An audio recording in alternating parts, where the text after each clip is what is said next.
Hi friends, welcome to DK catering. DK கேட்ரிங்கில் தக்காளி ரசம் தான் பார்க்க போகிறோம். என்னடா ரசம் தானே, எல்லாருக்கும் தெரிஞ்ச விஷயம் தானேன்னு சொல்கிறீங்க. புரியுது எனக்கும். ஆனால் இது சட்டுன்னு குயிக்காக வைக்கக்கூடிய ரசம் தான் பார்க்க போகிறோம். சின்ன சின்ன டிப்ஸோடு பார்க்க போகிறோம்.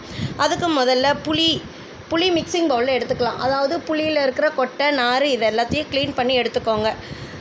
மிளகு, சீரகம், பூண்டு, தனியா, இது கூடவே கொஞ்சம் கொத்தமல்லி இலையும் போட்டு கரன்னு அரைச்சி எடுத்துகிட்டு வந்து வச்சுக்கோங்க. அது கூட தாளிப்புக்கு காஞ்ச மிளகா, கடுகு கொடுத்து நம்ம அரைச்சி வந்த விழுதியும் போட்டு தக்காளியை கையால் கரைச்சி வச்சுருக்கிறேன். அந்த தக்காளியும் போட்டு 2 நிமிஷம் போல் வதக்கிக்கோங்க.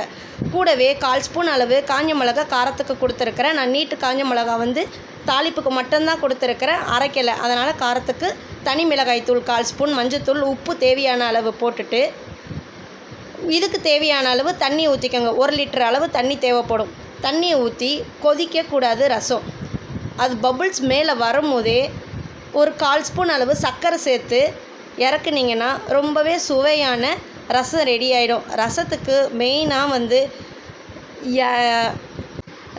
மெயினாக நம்ம காம்பு போட்டு நம்ம ரசம் வச்சோன்னு வச்சுக்கோங்களேன். கொத்தமல்லி காம்பு ரொம்பவே நல்லாயிருக்கும். பொடியாக கட் பண்ணி நான் போட்டிருக்கிறேன். சுவையான ரசம் ரெடி. இந்த வீடியோ உங்களுக்கு பிடிச்சிருந்தா லைக் அண்ட் ஷேர், மறக்காமல் கமெண்ட் பண்ணுங்கள் ஃப்ரெண்ட்ஸ்.